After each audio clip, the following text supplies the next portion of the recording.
Interim speed management plan. It's on page 81.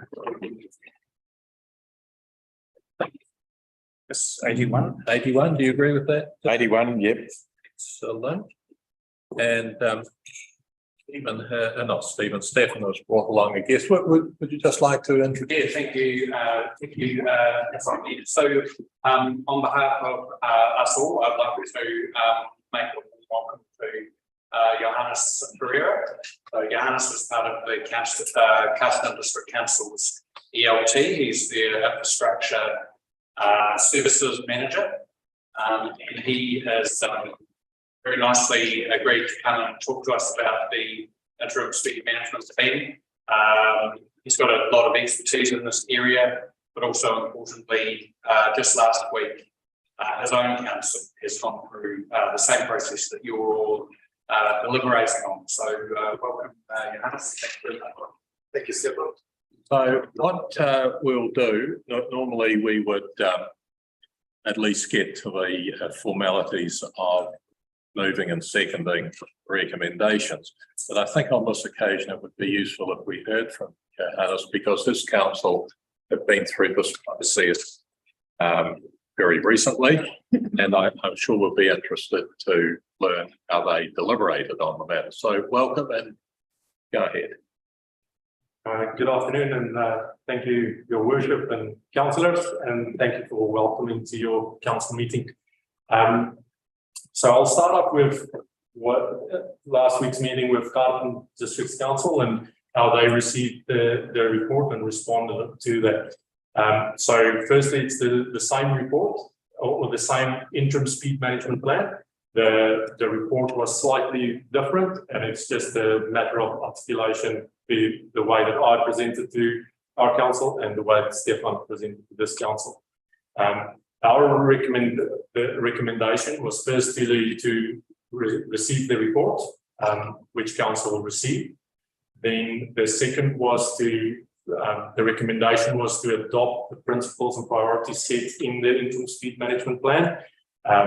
Council did not agree to that. They requested, because it was not their view, they wanted to note the principles in the plan and not necessarily adopt it, and was really interested to know what how the public felt about the priorities set in the plan.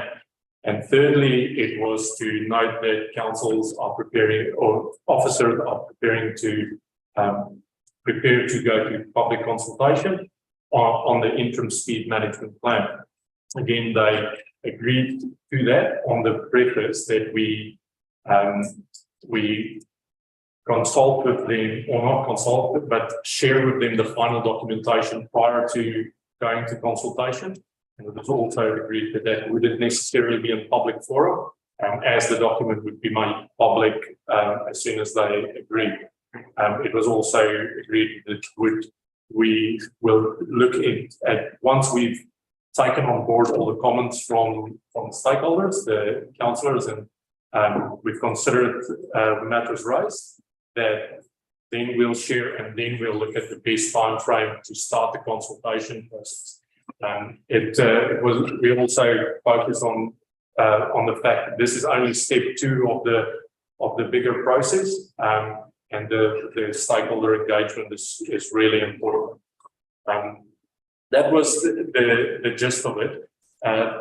Further, what we also discussed is one of the challenges that we face as officers is one of the most common requests for services that we receive is to address speeding and address the safety of the roads. Over the last year, the most common response was that we are working on a speed management plan to address the speeding, and this has been highly anticipated in the coming, so that we can address the places that's actually not that safe. Now, in order to address also the government policy statement to go to Road to Zero, there's different. We acknowledge that there's different mechanisms of getting to Road to Zero. That includes the improvement of infrastructure, the enforcement, because behavior plays a big role. And speed management is really one tool in that bigger picture. Now, Waka Kotahi has done the groundwork of doing research into how this could be achieved through the mechanism of speed. And that's outlined in our interim speed management plan, how to look at survivability and what is safe and appropriate speeds based on survivability, and also risk in certain areas on a roading network. So that's considered. The actual existing infrastructure that's there is considered, and then also the actual speeds traveled by the majority of the road users. We get that information from Mega Maps, and that's also considered. So, and that's all then collated into how do we address this? How do we articulate all of that into what we can use as a plan? And then once we present that to the community, hear what the feedback is. This is also a long-term program. It doesn't have to happen next year, although the efficiency and to address the whole network at a time. Other council chooses to do one particular road at a time. The problem with that is it requires the same level of financial input and time and effort to do it one road at a time compared to doing a whole network at a time. So that's just some cost consideration as well. Then in terms of other matters that Kaurapa District Council raised, they didn't see the logic in having a differentiation between a rural school and an urban school. They would say that if you set a rule for a school, regardless of whether it's rural or urban, it's got to be consistent. They also wanted us to consider not only schools, but early childhood facilities, whether that's kindergarten or whatever shape or form that might be. So we're looking at that. There was special mention of the marae and how do we operate around that. And some of those matters has been addressed since our meeting, because it is still a live document, and we're working through the specifics within the plan of doing just a stings check because it's been applied at a desktop level. Now officers need to go into the detail. So with that all said, I imagine that there would be some questions. So happy to take that now.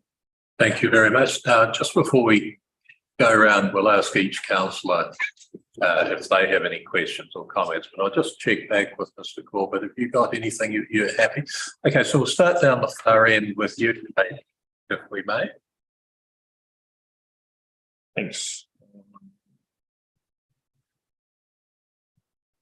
Thanks for the presentation. Alice, has there been, I'll see there hasn't been, but was there any idea from Waka Kotahi or any direction as to the road to zero? I know their focus is on reducing deaths, but has there been any focus on what the economic analysis to show, i.e. the benefits of reducing speed limits or what extra costs might be to our local communities of reducing speed limits? Councillor Elams, are you referring to negative economical impacts due to the implementation of the change to speed limit? And if you could just clarify, are you referring to the changing of speed limit signs, or are you considering the travel distance, travel time? Well, changing the speed limits will increase over time, no doubt. But yeah, so the economic costs of to businesses, to our communities, but also, I mean, previously when Land Transport New Zealand has issued information that they also recorded what the social costs of crashes are or fatal accidents are to communities.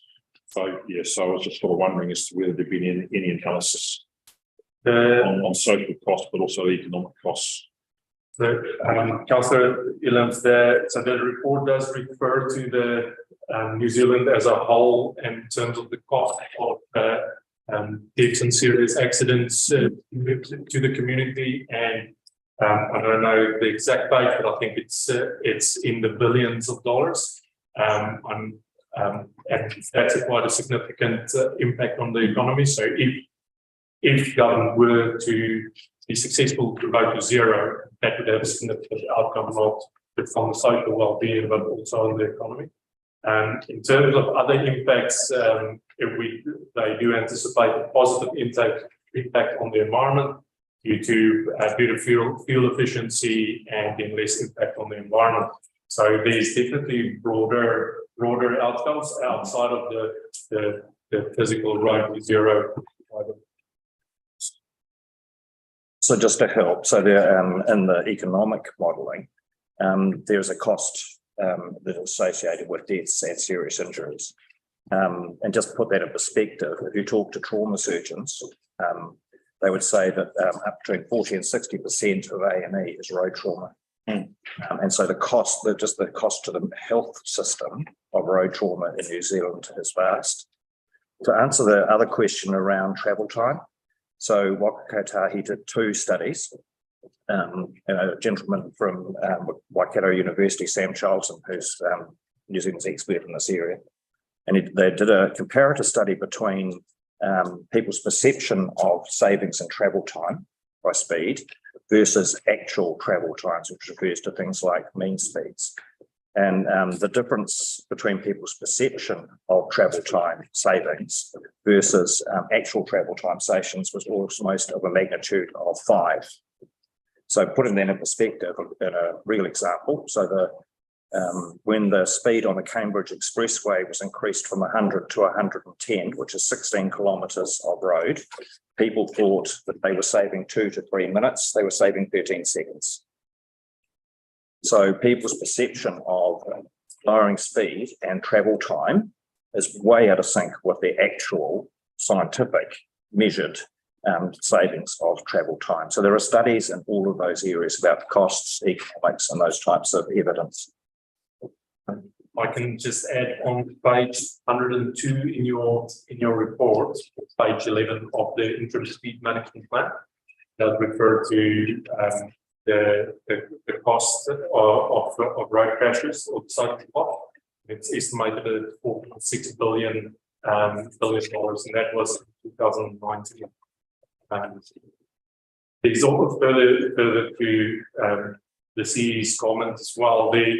There's other benefits to be had at lower speeds as well. Obviously, you could do. I'm not too confident whether there's a study on it, but I know that there's a perception that by traveling at a lower speed, you reduce the level of stress. So a person traveling to work at a lower stress level would have anticipate a higher output in terms of what they would achieve at their workplace or where they are. So there is that benefit as well. Right, Councillor Plymouth, please. Yeah, Mr. I've got a few points. Do you want me to go through them one at a time? Or? Please, yeah. So some of the councillors who I knew won't realise that I was on the combined committee that was tasked to look at this, and it was put in abeyance by the officers. And despite Cam and I repeatedly asking many times what happened to that, we got told while we're waiting for Waka Kotahi to decide State Highway 2. The next thing that comes out is this report that's come out with no indication that this report had even been approved by council. I can't recall ever approving the funding to actually have this report done. So not quite sure where that came from. I'm sure Stefan will be able to tell me that this was approved somewhere. But Councillor Plymouth, if I may, can I answer these one we go. I'm just nervous that I might forget some of the points, so I'd just like to comment on that. So the funding for the interim speed management plan comes from our low cost, low risk funding within our LTP. and that's under the road to zero special funding. Okay, that makes It sense. only costs $12,500. We're not talking about a Okay. So, and no one, and no, well, so the issue was that we had a joint committee that was working through these issues, was put in abeyance. Next minute, this comes in, despite repeatedly asking what was happening on it. So that does cause a little bit of concern. I have to say, I think it's a very simplistic report. There's a couple of points that I've valued your comment on it. There doesn't seem to be any account in it taken into increased population, increased road users. Therefore, if you increase the population proportionately, the number of accidents and deaths reduces. So given that we are looking in South Wairarapa at 1 or 2 deaths a year, a 40% reduction on that, if we have a 10,000 person increase in population, would say we've achieved a 40% reduction without actually doing anything. So we've got to take a very holistic view about this.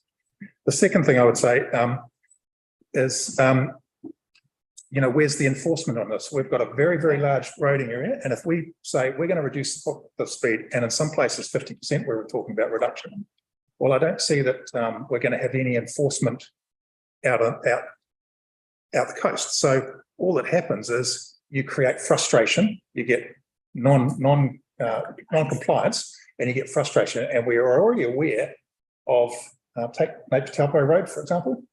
Since we've reduced the speed limit on that, we've had 3 deaths on it. Before they reduced the speed limit, none. And now that's bad driving.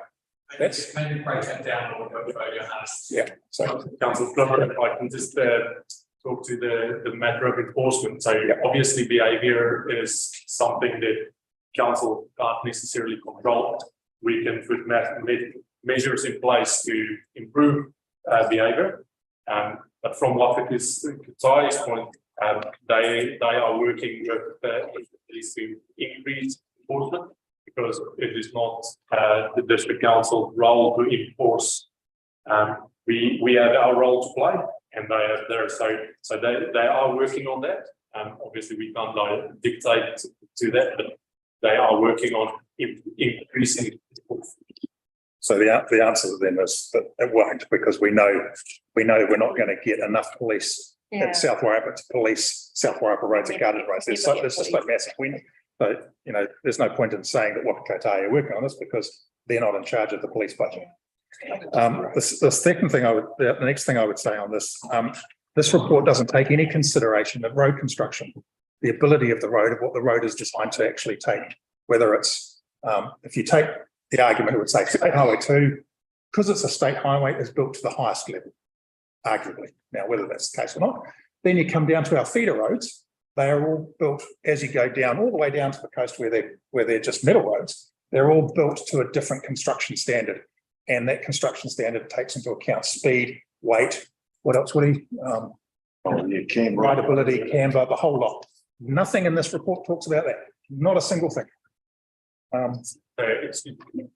So Councillor Plummer said that the report does talk to how we did adjustments to in general, where we consider the surface of the road, where we consider the width of the road. So it does take into account the existing infrastructure, because if we were to have a safe and appropriate speed set on, or if we had to build our infrastructure around the desired speeds, then we would require significant investment in infrastructure to get to that standard. So we do talk to them. But you're not. But there's no link, and I must have misread it, because I've read this a number of times now. There's no link between road construction and speed. So what do you refer to as a link between the construction? So if I was to give you an example, State Highway 2, it has double lines in the middle. It's got lines on the outside. It's got high visibility things so you don't run off into the ditch and so on. So okay. Then you come down the next level. One of our feeder roads has maybe one centre line, 2 external outside lines, and visibility luminous strips. But then you drop down to the next one, doesn't have outside lines. Then you come down the next road, doesn't have a centre line, and so on down the track. Nothing in here sort of says at this road, the appropriate speed or ability of this road to compensate for a speed is X. So you and I both know that a metal road with a speed limit of 100 kilometres an hour is completely inappropriate. The road's not designed to go 100 kilometres an hour. What's the road designed for? So that's what I'm talking about. We can definitely incorporate that. Like I said, I think we did to a certain degree address it, but not to the detail as to what you're referring, and that could be included. And then the final one that I would say is, again, the economics of this. There's nothing in here that talks to me about what is the economic cost to the community of reducing speeds in such a way. And when you see something, and I know, Harry, that the difference between 100 and 110 is minimal, but when you go from 100 down to 40 or 50, that's quite a bit. So that's all my comments. Just help Johannes. So I'm not blaming you at all. he referred to a tool called Mega Maps, what Kotahi has developed. So that is a map of New Zealand, and it's based on a global rating system called NCAP.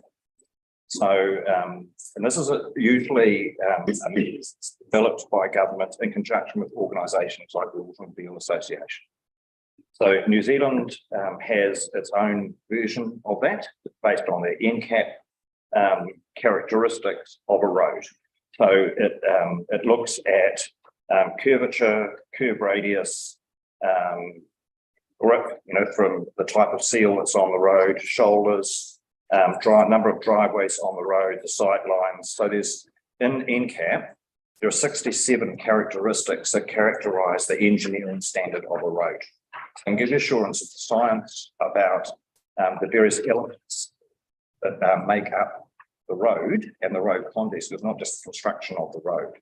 As I said, it's the number of driveways that came in, it's the number of curves, where there aren't straight lines, that kind of stuff. So the information and all that has been plotted on this map of New Zealand, and that gives an indication of what the safe and appropriate speed is as just as a science. But that's not definitive because things change. So you might have more intersections, you might have more development around that particular area and so forth. So behind, to answer your question about the construction, there is an internationally accepted framework that provides that to rate a road. And that's it. I don't disagree with that, Harry, but it's not in the report. Yep. So people reading this are going to go, "Yep, where's this?" And that's Johannes, we can take that. So that's what I'm saying.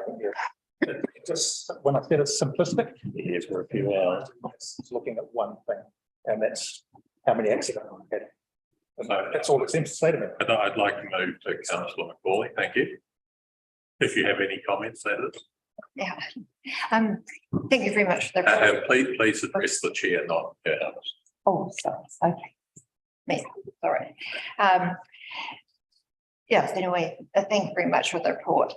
Yes, one didn't get the report very long before the meeting and a lot in it, but I had quite a lot through it, and I had a lot of comments similar to previous people. But just looking at some of the speeds, and thinking of the roads that I knew and thinking about it, and I was talking with a fellow Martinborough person, and we just feel people wouldn't adhere to those rules, because some of them just seem downright ridiculous. And I just wonder if the model which you've described maybe it's not that accurate, maybe out here the GP, whatever the measures aren't very good on our big long coastal roads and everything. But I think it would be a real compliance issue if people wouldn't comply, if they think it's stupid, and then again enforcement is. I mean, I had one person comment to me, they thought it was a desk job sitting at a desk, and it sounds like it might have been in terms of rating the 3 that should happen on that. Also, it's interesting on the, I agree with you about the deaths from speed. It's interesting because actually we had one case there. First thing I read was outside a school in 10 years, there'd been 1 death, and that wasn't speed related. That's actually what it said. So, and I'm sure overall there is quite a few deaths from it, but also seen data saying that there's a lot less death correlated with speed in the Wairarapa than a lot of other areas. So just leaves a lot of questions to me. And I think really the Caston approach is quite a good approach, because I just don't think we can rush into this. We really have to take our time and got the consultation and look at it in detail. Thank you very much, Deputy Mayor. A lot of my questions have been covered, but one that hasn't, that I did have, was around the cost impact. So obviously we've got our recommendation, which is to adopt this report. Carterton have taken a different approach where they've noted the recommendations, but they've asked for work to be done before consultation. So I'm just interested to know what cost impact, if any, our council would have from not adopting the report and seeking further work on it before it goes out for consultation. Okay. What we'll do is I've got some comments. I'll wait till councillors are finished. I'll be very brief, Your Worship, here. So I'm going to come at from a slightly different angle. And having been involved in the motor trade over a number of years, is that we've seen the development, refinement of safety mechanisms within motor cars. And if you look at the modern motor car nowadays, very capable of doing over 200 kilometres an hour. It has all the safety features built in, such as frontal impact, electronic stability control, airbags, crumple zones, you name it, So we've gone down the path, I guess, from the motor trade of seeing a huge development in terms of vehicle safety. And unfortunately, our roading network doesn't appear to have matched the commitment that the motor trade paid into bringing safety measures up to a certain standard. Therefore, government policy statements recommend reducing speed limits. I have to say, I travelled over here today, this morning at 90 kilometres an hour. And I don't often do 90 kilometres an hour. I normally sit on 100 kilometres an hour because that's what I'm allowed to do. But man, was it boring. It was totally boring. The fence posts were slowly passing me by, and I found it really frustrating. And I can imagine what it's going to be like if we reduce that down to 50 kilometres an hour in some areas, is those levels of frustration are going to explode. And I think if we sent that document out to our communities now in its raw form, I would hate to see my telephone go red hot, because I know it would. And I think this is probably something that needs to go to Aidan's committee, to infrastructure, for further development, perhaps, and further research, and then presented back to this council. That's my view. So thank you very much. Well, thank you for the opportunity to speak. I guess I'm the only person here who's broadly supportive of this plan. We haven't heard from everybody, but no, Stefan was supportive, and Johannes was supportive, and I believe I represent the chief executive to be supportive. So I ran a very unscientific study, much like Colin's one, where I drove at 80 kilometres an hour between Greytown and Featherstone, making sure that there was nobody behind me the whole way. And it didn't make much noticeable difference to my transit time. And in fact, I thought it made it a much more pleasant journey, because it slowed everything down and it made it a lot more peaceful. I think I'd like to not take my councillor hat off, but put my healthcare worker hat on for 2 seconds and just say that if we do have a very measurable cost with accidents and trauma that happens on the roads, that we could, if we have a way that we can reduce that in some way, I think we've got a duty to look at that properly. To me, it seems like weighing up potential inconvenience and frustration with the possibility of saving lives, or at least reducing harm to people. So I think it's good to not get that lost in the conversation. Can I thank you for bringing what you thought was an alternative view, but in fact was, shared by all the men around here, but thank you, because I do think, as a general principle, having a council table where everybody just agrees is rather a suggestion that nobody's paying attention. So thank you very much. Don't feel that this has to be the one and only time. I'll disagree heaps, that's fine. Good on you. So Councillor Maynard. It's quite interesting, because I actually think this is a very detailed report. We have been waiting for some time for something to come out, and this is really detailed. I was just wondering, I we brought up about rural schools versus urban schools. I absolutely agree that they should be treated the same. We had in my very first training, we had South Edison School come and present to us. It was one of the most moving presentations because it was the students that came to get the speed limit reduced there because it was they were just going so fast past the school, and I note on here that all the other rural schools, you know, you were looking at taking it down to 60. They were the only one that had managed to get theirs down to 40, and you were looking at moving it to 30. And so just the fact that they could do that, I think that shows that 60 is too fast going past the schools. And it's really difficult because also, again, marae, they always sit on rural or semi-rural land. The majority of them, they're not found in the middle of town unless you're in Auckland. Maybe a few other places, but it's always difficult as well because there's large family gatherings. So you have children, you have elderly, and a lot of the time they're walking along the roads because they might be going down to the creek or they're, you know, moving around there. And a lot of them are near small, like places like Pirinoa.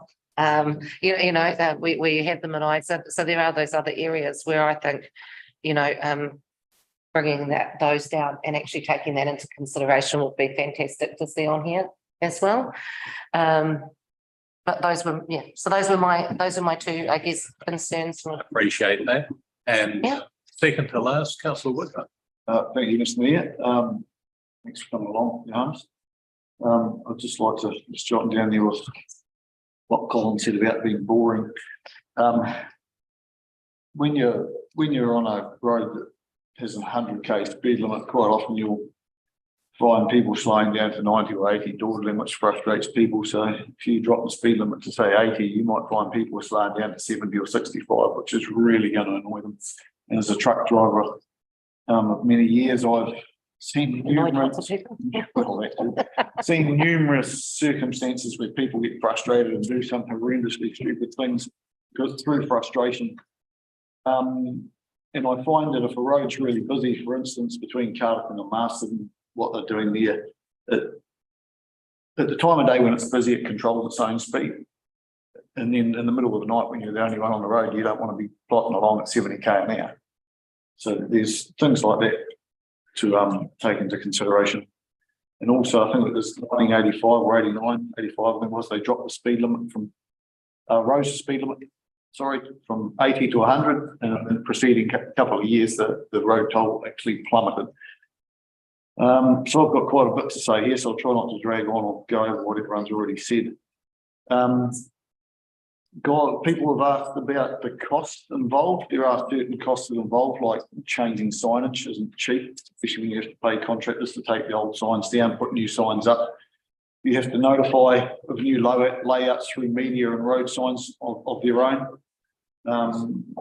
As others have said about the enforcement, I think that's a bit of a joke gone too far, really, because I don't think it'll ever happen properly, especially out in the country roads. I wonder if I could just interrupt at that point, not because I want to interrupt you, but Amy has just told me that in about 2 minutes we are starting to meet illegally, which sounds like quite a good fun. But apparently in the standing orders, there's a rule that says we cannot continue to meet past 4 o'clock. It's past 6 hours but you can resolve to continue the meeting. Yeah, we can resolve. So you just need to do a quick resolution. So we do need it in 1.5. I will resolve that we continue the meeting. Councillor Plummer seconds. All in favour? Aye. Well, you're safe. Go for it. We go right. I'll try not to take too long. I think that one of the biggest problems we have on the roads these days is road education and teaching people to drive to conditions and things like that, which personally I'd like to see more money spent on that rather than this slowing everyone down. Harry talked about the perception of time lost, etc. It may be a bit of perception, but it does happen, especially when you have trucks with limited hours with logbooks and that. It actually ends up playing on their productivity, especially when they get long distances it is.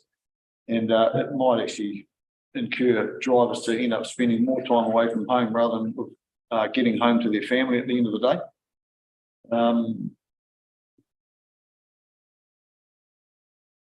I think more funding into infrastructure improvements would make a much safer road. How we do that, I don't know at current speeds.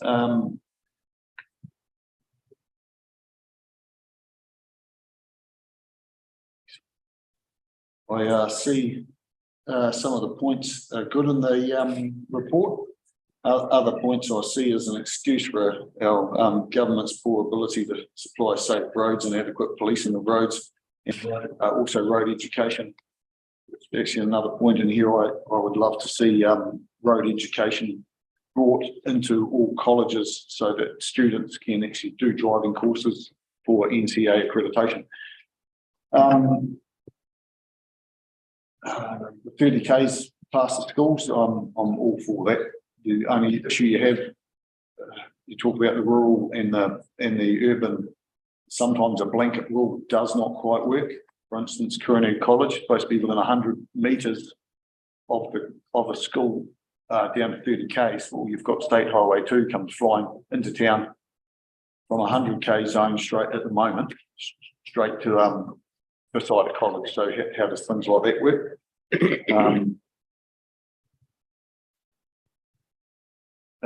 There's been lots of things in the report I feel haven't been really well thought out. And I'd like, if the report's redone, to suggest any future report should have a high level of common sense, not just led by an unrealistic dream thought up by politicians in Parliament, impractical politicians at that. One extremely helpful and productive thing we could do is, I just said at colleges, sorry. So in Appendix B, Table 1 on page 138, I find it astounding that they have no data for poor road conditions, design in their figures. Also, I find it amusing that the table figures for crashes involving speed on our local roads has it at 29%, yet the statement below that 29% figure and the attached graph have it varying between 5 and 19% over the 10-year recent period, which by my maths would mean that our actual percentage of crashes involving speed is only at 9.9%, not the 29% stated earlier. Note that almost all the data has mixed serious injury with death. There is almost never mentioning death on its own. So what is classed as serious would be very interesting to know. So, and on the fact of that 9%, what was actually 9.9% fact alone, I doubt much of this report is worth the paper that it was written on. Even the graph in figure 3.5 on page 104 has a 10-year average of only 18.13% of all crashes on all roads in Carlton and South Wairarapa involving speed. That includes state highways from what I can read. And over our 10-year recent period, we only, and I say only with... Excuse me, we get 5 minutes to talk, if you could. I'm just about to finish up, Mr. Mayor. Yep. I say this with remorse and condolences because no one wants anyone to die. We only had 14 deaths on local roads across Carlton and South Wairarapa, which works out from earlier to less than 1.4 deaths a year due to speed over 10 years. Now, I think that's not a bad result on average over the whole. And some of the earlier reports from what the crashes I've detailed about being involved with speed actually aren't involved with speed. So I'm not sure how accurate that figure is. Thank you very much. I just wish to make a couple of quick points. Firstly, in this country, we, if you like, police by consent. There's no point having a rule that the vast majority of us are just going to ignore. And Cabinet recognised this earlier this year when they overrode some health advice around, if you like, the best advice to reduce COVID-19 infections. Cabinet decided was never going to be acceptable, therefore it would just be ignored.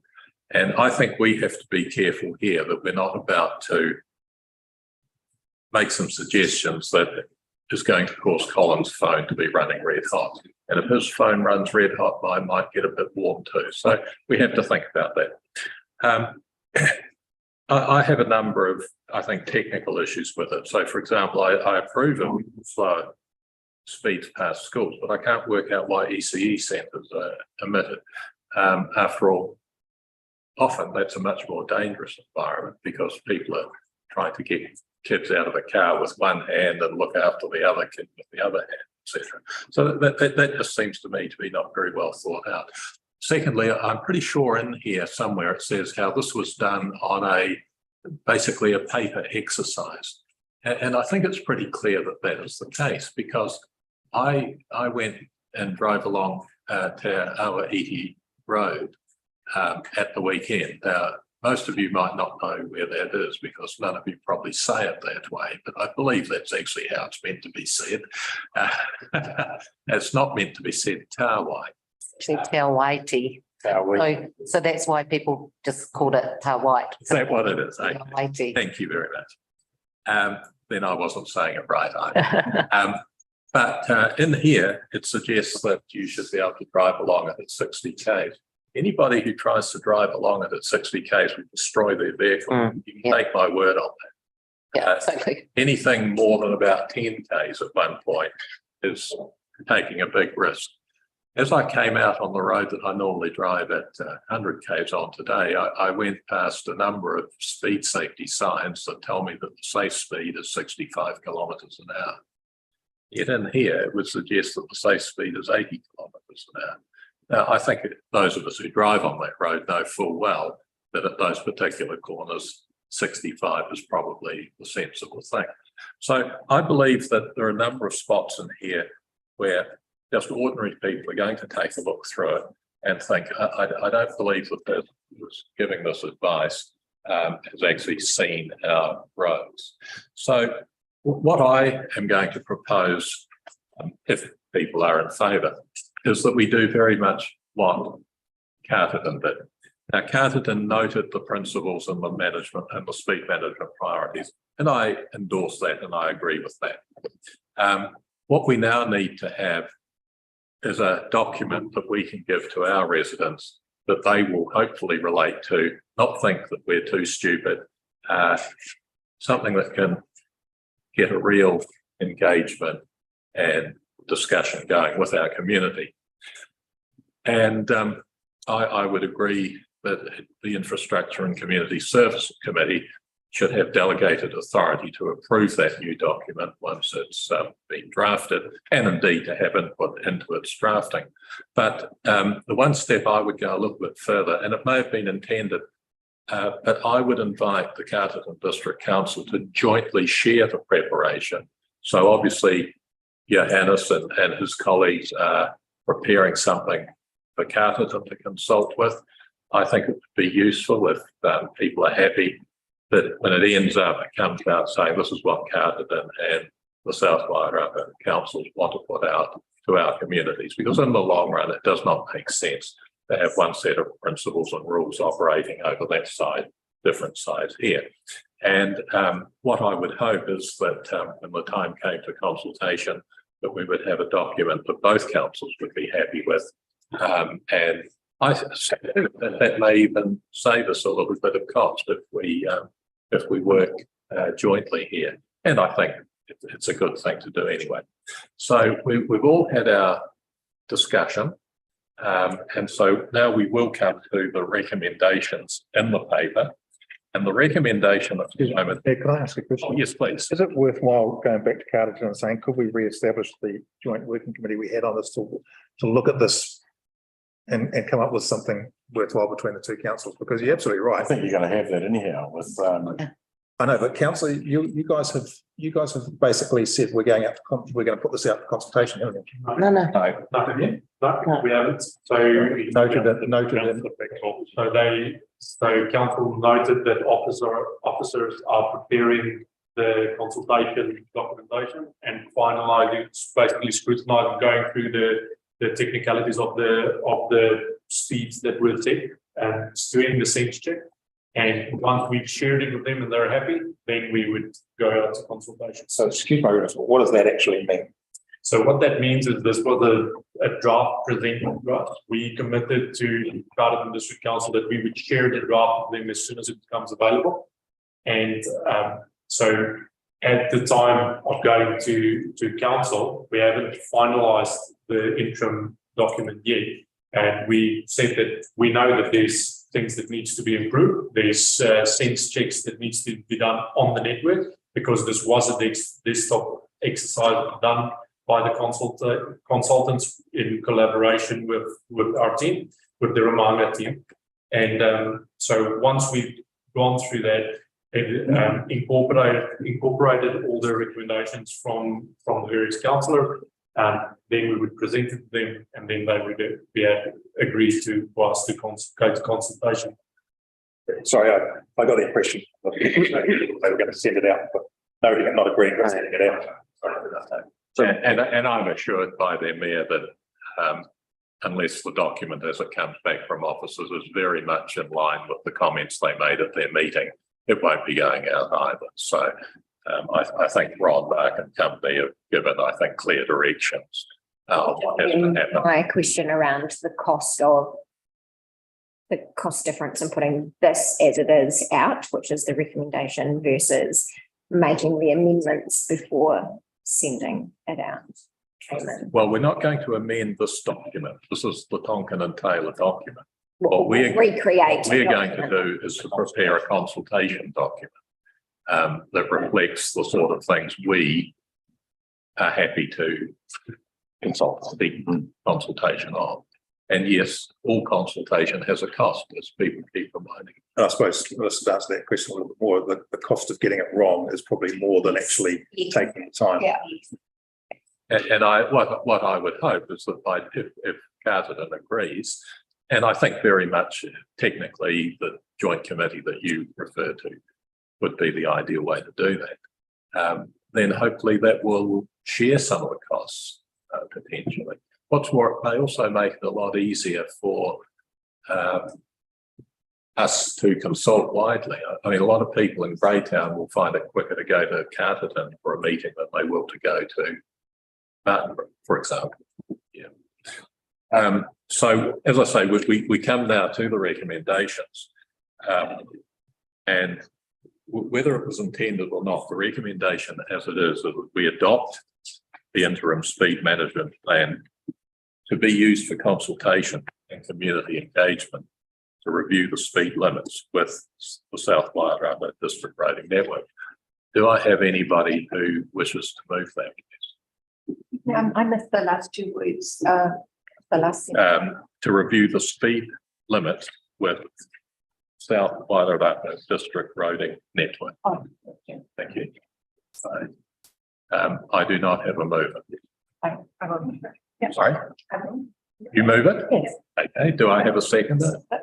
Councillor Gray. Right. Well, your turn to talk and tell us why you wish us to adopt this. Everything I said, so it must be right. No, in terms of, I think it needs further work and to get it right at this, and it's far from right, and it wouldn't be accepted by the community from compliance. Well, if you don't mind me asking, if it wouldn't be accepted, why do you wish us to adopt it, please? Oh, because I want to adopt it on the basis that we're going to improve it, which is what. So I would- adopt the change. Yeah, that's a change to the recommendations. Okay, sorry. I thought it was free. I withdraw it. Okay, right here. Martin, you put Late in the out day. an email. I did, and I wonder possibly, I think that's a very good way to go. Gary, could you shoot that around everybody that away? Goes away. Hopefully there'll be one harness down there. Have I not given enough? They'll come. I just have to share this one, I'll share one with. Has everybody got one? Usually, last one. 10 or 11 when I started. Okay, so this is what I would recommend. All right. that we note the speed management principles and speed management priorities on page 107 of the report. This is identical to what Carlton did. That we request officers to prepare a new consultation document that reflects the comments of councillors at this meeting and present it to the Infrastructure and Community Services Committee. That the Infrastructure and Community Services Committee be delegated authority to approve a new document for consultation, and that we invite the Carterton District Council to jointly share the preparation of a new consultation document with a view to undertaking joint consultation in both districts. So I will move that. I have a seconder, Councillor Plummer. I probably don't need to say anything more to it than I've said already. But I welcome Councillor Plummer's comments or anyone. Nothing else to add. Okay. Anybody else wish to comment? Right. I should say that just in case there's any doubt about it, I share Councillor Gray's view that we do not want to be doing or recommending anything that would carelessly add to the loss of life on our roads. Quite the opposite, in fact. And indeed, therefore, what we have to come up with, in my opinion, is something where if we do reduce the road speed somewhere, people will look at that and say, that was very sensible. I don't know why they did it years ago. If, on the other hand, there are other places where we think that actually the road speed at the moment, I have to say, I think the road down to Lake Ferry, until we start to get to a road which I cannot pronounce, is just a superb road, really. I just don't see any need to go, because of, look, I've got a car that won't even let me drive off the road. You know? So I just think that I think I can force it if I push the wrong button or something. But you know, I just think an awful lot of people with even flasher cars than I've got will look at a change to the Lake Ferry Road and think, what's going through their heads? Now, I'm not saying that we won't end up getting there, but let's find out what the acceptability is of people. So that's all I wanted to say. Any other comments? Okay, so all in favour of the substitute? Yep. Actually, it's not an amendment. It's we've done anything with the old. It's actually a substituted motion. So all in favour, please say aye. Aye. Excellent. We're done. Thank you, Johannes. Yes, thank you. Yes. So there was a lot of comments. Would it be possible that you could share your points of concern with Stefan so that we can, when we work on the revised plan, that we can either include or address it, whether it's in the plan or outside the plan, we can. Absolutely. So we have a recording of today's meeting. We can watch it on YouTube as much as you like. If you give it a tick, we may even end up getting money. So please. Thank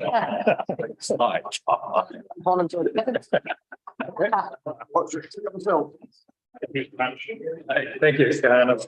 Thank you very much. So I think we have done everything under section C, except for the really important bit, which is page 315. How do we get paid?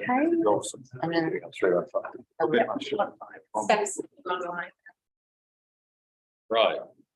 So is this a sign that Steph wants to give us a pay rise? Okay. Right. See one. 315. And so this is to finalise the remuneration and allowances for members in accordance with the Remuneration Authority determination and seek consideration of an updated policy. I suspect, Harry, I'm the only one without a conflict of interest here. But anyway, moving on. And you. These two recommendations.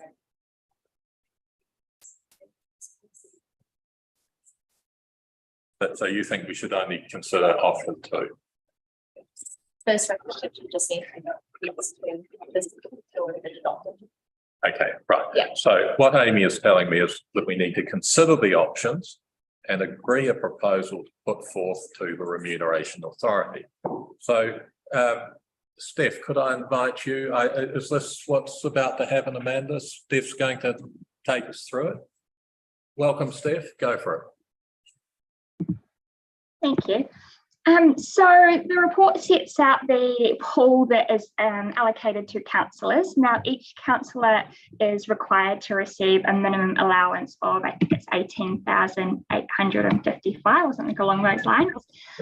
And then that leaves the remaining pool of around 76,000 that then councillors then need to decide how they're going to allocate among themselves. Now, there's different ways of doing that. That can either be split equally, or you can decide that you might want to allocate additional if you think that councillors are taking on additional roles, such as like a deputy mayor role or a committee chair role. So in the report, we have proposed a couple of options 1, 2, and 3. I guess they're a starting point if you want to see different amounts within those options. That's entirely up for your discussion. And so, yeah, I guess I'll leave it to there unless there's any questions. Thank you very much. So there are 3 options, and if I can just summarise them, since it's neatly done in the paper. Option 1 is that the total remuneration will be split equally between the 9 councillors. Option 2 is that there be an agreed additional remuneration for the deputy mayor and the remainder of the pool equally split between all remaining councillors. And option 3 is that there be an estimation of the workload that members have and that the remuneration reflects that, whereupon everybody's going to rush to be on extra committees, Steve. Never mind. Okay, so the way that would work, as indicated on page 318, is that presumably somebody would do a calculation based on how many committees, committee meetings you're going to attend, and presumably each committee meeting attendance would equal X dollars. So what we will do is, again, get people's views on which of those 3 options, or a 4th if it's occurred to you. We'll start this time the other way around. Councillor Woodcock. Thanks, Mr. Mayor. It is quite hard to work everything out, isn't it? See pros and cons to every way. So I'm sort of sitting on the fence a bit myself. Yeah, I think I'll just leave it at that. Right. Councillor Maynard. Option 2. Option 2. Because To me, I'm looking at this and I think that that's the best, that would be the best split. Yeah, for all elected members. And I think that as deputy mayor, the amount of additional that she may end up working with you directly, where it may not be meetings, but it may just be and needing to help in mayoral duties, and needs to be taken into consideration as well.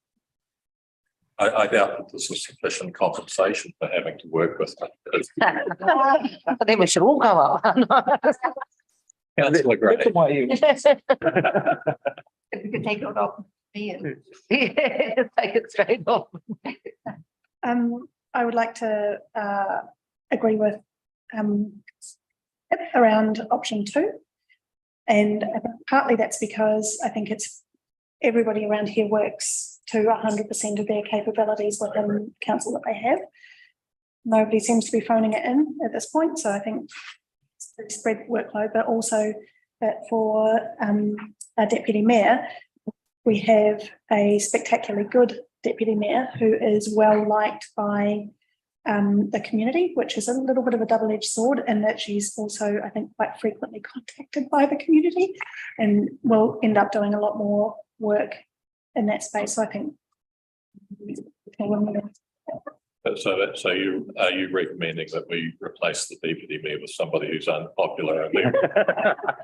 Oh, yes. Every couple of years. Yeah. Councillor Roll. I'm pretty much favouring option two, simply that recognises additional responsibilities and additional work within the organisation. I've always felt the remuneration is out of whack with our responsibilities as a council. If I look at across the hill at Hutton and City Council, we do equally as much work as they do, and yet their remuneration pool is 10 times greater. And so whatever we get, I guess, is a bit of a bonus. We do this pretty much for 50 cents an hour or $1 an hour. For the amount of time that we actually put in. So, but I still believe at the end of the day that additional duties do need to be rewarded in some way, shape or form. So, well, I thank you for your comments and I share your thoughts that actually everyone here, both employed and elected, work above and beyond. And I thank everybody for being part of the team that does that. So the popular deputy mayor is now invited to.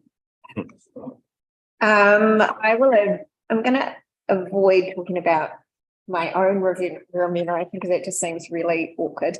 But I would sort of like to echo the points that have already been raised, which is around whilst there is some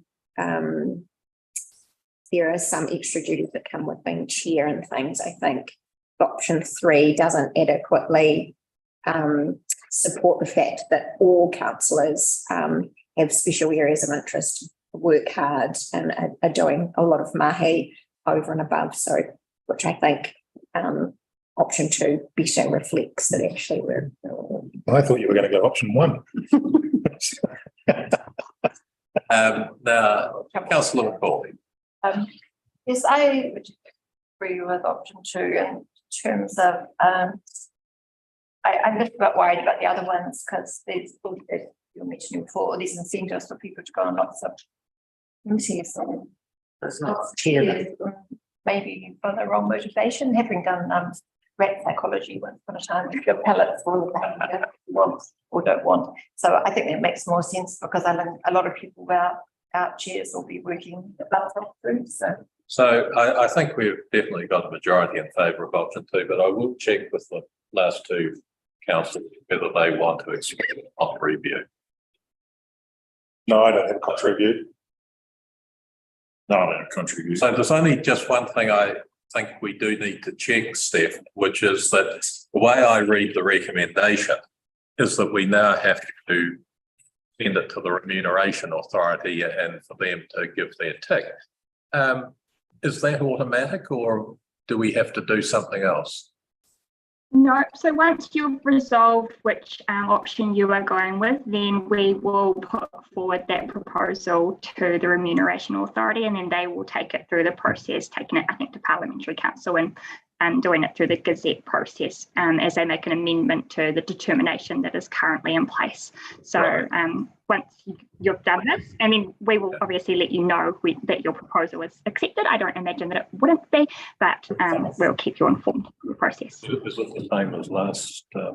No, this is slightly different to last time. It's not there. Sorry, hearing's a little bit hard over here, but Is what we're proposing different to what happened in the last 3 years? process is the same. The split that you're looking at is a little bit different to what the previous council had agreed around the allocation, but the process is the same. Okay, so in that case, I will move that we agree to proposal 2 and put that to the Remuneration Authority for approval. Do I have a seconder? Yes, Councillor Plummer. All in favour, please say aye. Thank you very much. Right. There's 2 other recommendations. Do we? No, apparently we don't need. We don't need them. Okay, cool. Okay. Yes, yes. So that's excellent. So what are we on to next? Most important update. What can that be? Something from the chief executive, I imagine. Look, in the interest of time, It's quite comprehensive. What I'm going to suggest is because we can spend hours discussing this. Do people just ask me questions, email me on a particular thing? Because I imagine the two I did want to draw your attention to particularly. First of all, obviously you're up to date with the Three Waters legislation is now through its third reading. And so it's now going to basically have effect from the point that it takes assent. So it is now law. It will be law very shortly. So, and the economic regulations is in the House. So the government is going full speed ahead for legislative frameworks. But the other one is just Waka Kotahi in here. The ball we've got, so the landscape in Waka Kotahi there's a hole in the revenue source. So remember, Tahi receives portionally funding from fuel excise duty, road user charges, and a bit for the motor vehicle register. Because road transport BKTs are going down, there was COVID, and of course the free public transport and the 50% reduction or offset for RUC. So they've got a hole in the funding program. So we've got to watch that very carefully. Our particular focus, and fortunately what's in here is they've rearranged all their funding buckets, but the one that they're balancing everything around is around resilience. So emergency works. So that's the most important bucket that we need to make sure that doesn't get lost in the system. And right now, the funding priority set by the board is for resilience and the road network, emergency works, and it's balancing all the other buckets around that. So that's the key thing that we just want to make sure continues. The government will be considering a new GPS that sets the policy direction in terms of what the government's priority are, which is, for instance, that's where the drive towards Road to Zero came from. It was a policy direction. Waka Kotahi do not have any choice. They have to implement the government's policy direction.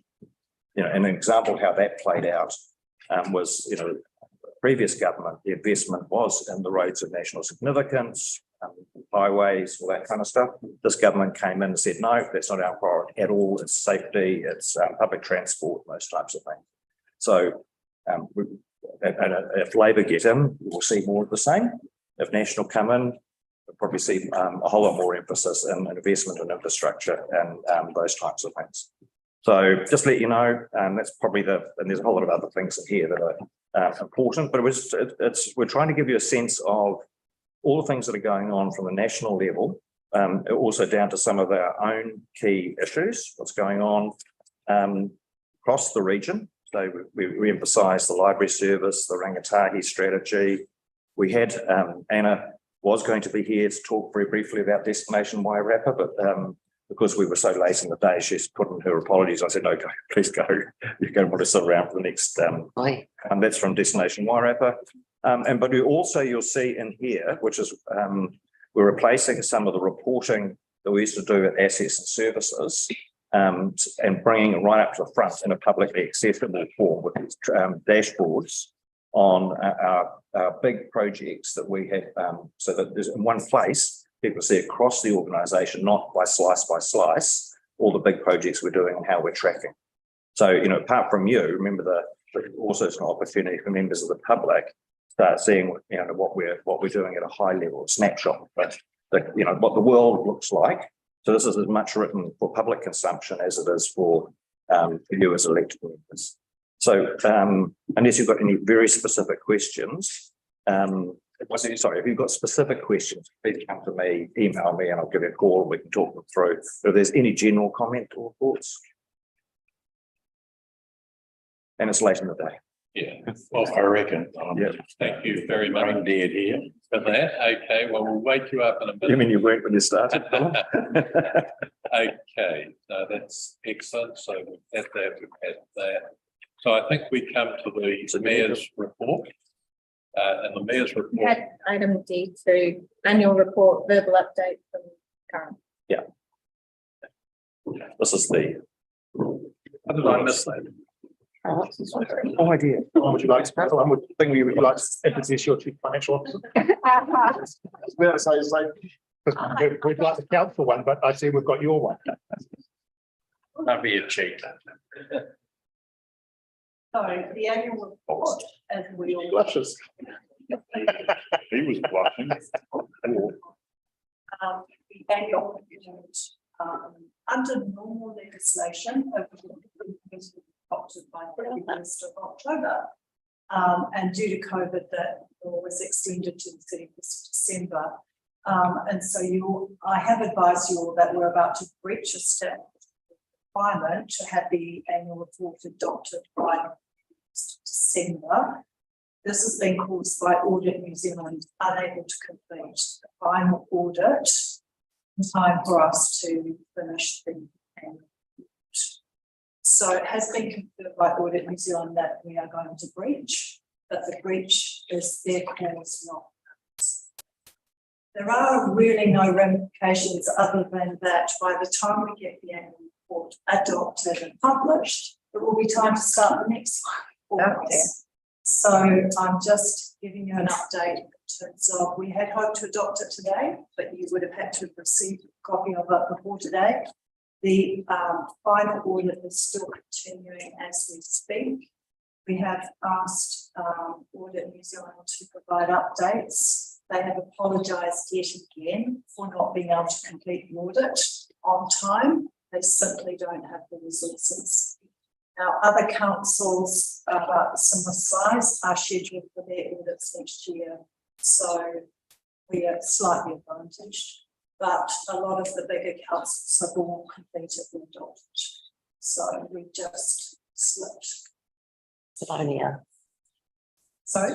Are we the only council? Oh, no. So Lower Hutt, they've just finished their audit. They're going to have an extraordinary meeting, I think, next week.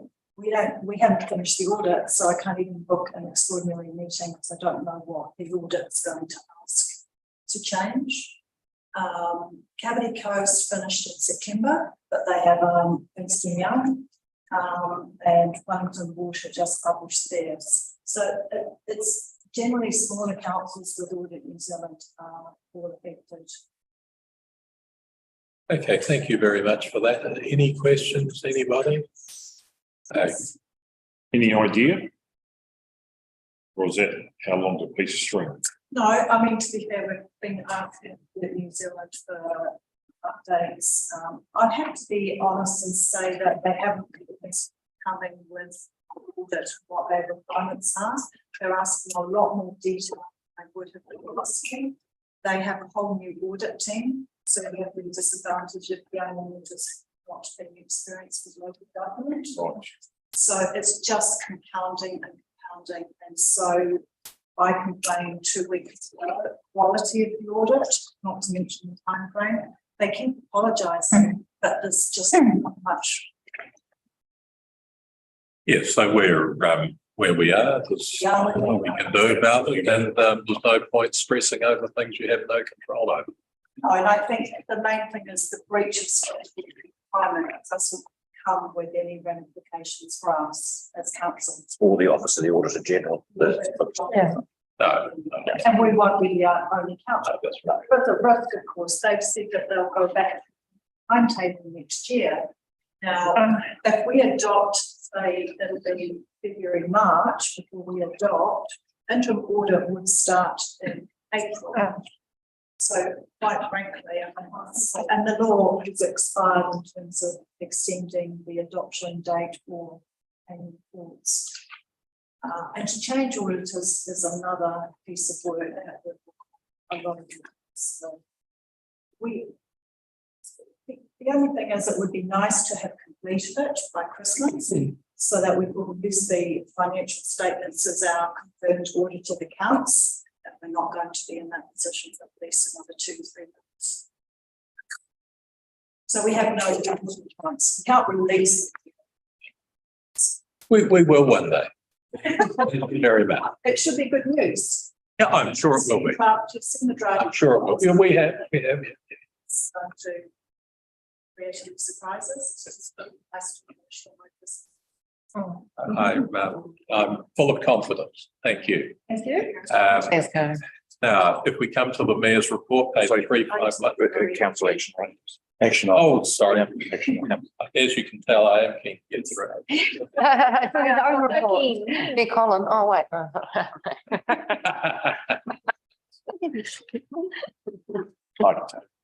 Broad shoulders.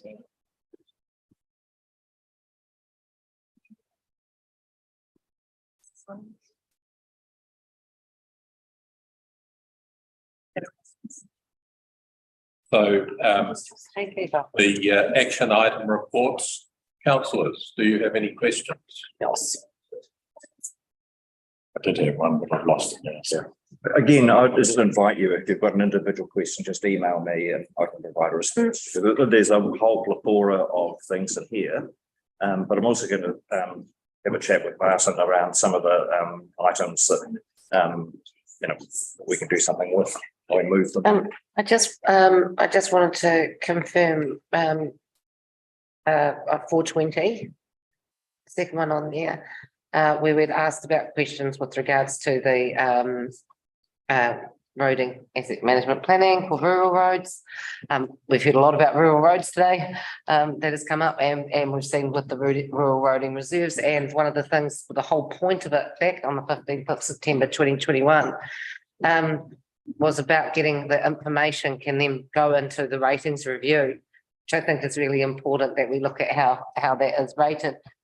So where are we tracking to be able to do that, and when will we do the ratings review? There's two. We're hoping to do it 2022, right? Two questions. So let's just deal with the Stefan, have you got any comments on one? Again, I just preface with are aware of some of the pressure we're under with our rating team in terms of trying to find a time to be able to do this. Well, we know the logging, I mean, this was in 2021, so we were asking for it because we knew that the logging was coming up soon, and we were worried about our rural roading network being able to hold up to all of the heavy traffic that was going on it.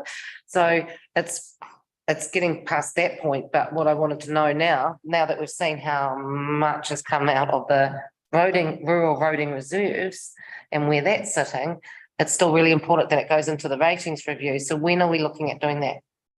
My understanding is there's still an appeal going on, isn't there? That's what part of it. You're talking about Whitehall, are you? Yeah. So that's only our ratings review. In terms of forestry. Yeah. So that's what you're asking. Forestry was one of the parts. So I'll have a chat. I'll have a chat with Stefan and see where we can program this into the. Yeah. Just want to make sure it doesn't get missed. Ratings review. I want to lose it. No, but the ratings review needed to be started before the end of this financial year, right? So for the 1st of July. So I'm just wondering where that's tracking with the ratings review, when we're going to start on that. So you currently have a series of recommendations that say you want to complete the rating review by the 30th of June. Right. We won't be able to meet that timeframe. Wasn't the annual plan? And mainly because there's a whole group of new councils need to understand the current rating mechanisms. So the first step was to do the rating. What would have been a rating review workshop was to just do a 101 with Phil Jones on the rates and so forth. So that's just slowed down the process. Okay. Right. And we've had 3 rating review workshops. So rates, yeah. Yeah, so we're still tracking according to the plan that we set last council in terms of the process. It's just finding the time to fit those workshops in. We're on target, I think, aren't we? Yeah, if I could just add, we started council and then we had Rates. So it's new workshops. It's a long process, but it is underway. And it will be combined. Yeah, because I'm pretty sure it was just part of the annual, it was in the annual plan, wasn't it? So I mean, or in the LTP, but for the second and third year. So I'm just wanting to make sure that where we're tracking that we that we're getting Gonna make it, I guess, I don't want to be behind on that stuff, that's all. And we're Yeah. Yeah, that's all. yeah, within the 13 steps. Yeah.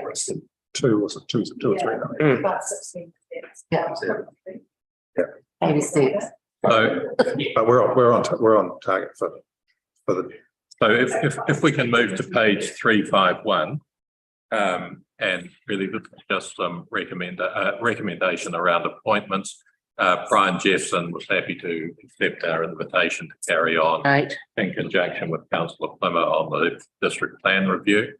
I think the rest are reasonably straightforward until we come to F. I'm not quite sure why we have anybody on the Hood Aerodrome Strategic Advisory Committee, but They're regional aerodrome. it's terribly important. Does anybody want to go to it? Yes, Councillor Olds, thank you. Back to my flying again. For you. think of his hand. Too vague. You want to be on the train review committee. Been involved with that Aero Club for years. Right, who's the other person going to be? You want Um, to be? Pete Kelly. You fly. You got your. Oh, okay, I just do. You would have that. That's true. Yes. Right. Oh, there's no funds and there's no propellant. You're putting I resigned. Okay. So I stepped attention. left council. Does anybody want to be on the Wairarapa Policies Working Group, please? With the very popular deputy. With the very popular Dan. It's actually a very important group. That is a Very important. I had a feeling I'd asked Councillor Plummer, but he was not. I can't do it because it deals with area-wide bylaws. That's right. Bosley putting his hand up. Oh, yeah. Yeah.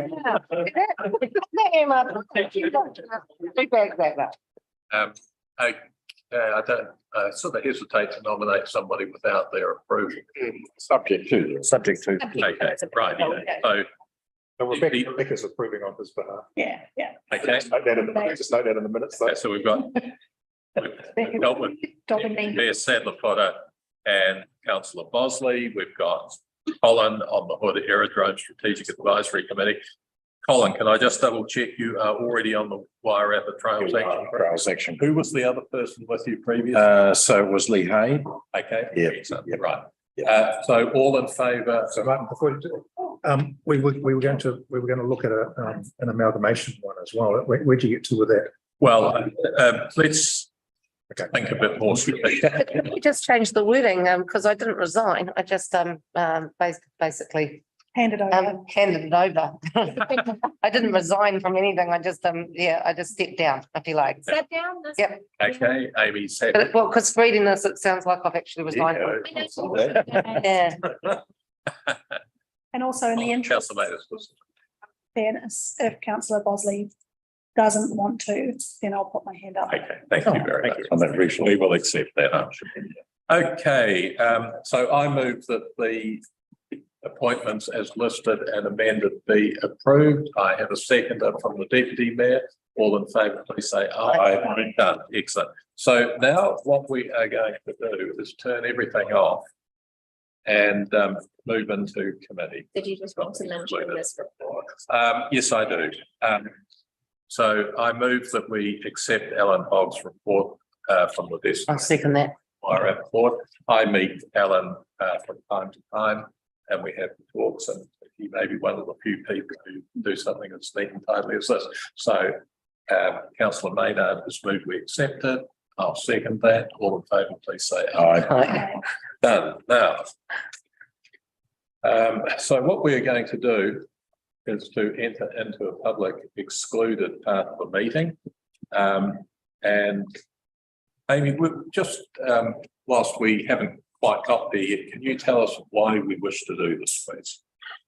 So you have to read through the grounds of which we're going into public excluded. So the reasons are in the agenda to talk about the general subject matter and the sections that we're actually passing this under, and then we'll turn off the live stream. Right. And then we'll put a sign on the door, so then we're in confidence. Okay, so the general subject of each matter to be considered while the public is excluded the reason for passing this resolution in relation to each matter and the specific grounds under section 48(1) of the Local Government Official Information and Meetings Act 1987. So one of the things we're going to discuss is a proposed land purchase report, and sufficient reason, a good reason to withhold or to exclude the public exists under section 7.2H, section 7.2I, and section 7.2J. The resolution is made in reliance on section 48(1) of the Local Government Official Information and Meetings Act 1987, and the particular interest protected by section 6 or 7 of that act, which would be prejudiced by holding the whole of the relevant part of the proceedings in public, as follows. The withholding of the information is necessary to enable a local authority holding the information to carry out without prejudice or disadvantage commercial activities. Section 7.2H. The withholding of the information is necessary to enable any local authority holding the information to carry on without prejudice or disadvantage negotiations, including commercial and industrial negotiations. That's section 7.2I. And the withholding of the information is necessary to prevent the disclosure or use of official information for improper gain or improper advantage, and that's section 7.2J. However, we do have to move that we're going to go to public excluded for that reason. And I will move that we do. Do we have a seconder? We do have Councillor Maynard. And all in favour, please say aye. Aye. Thank you. So I'll wait for you to do something technical.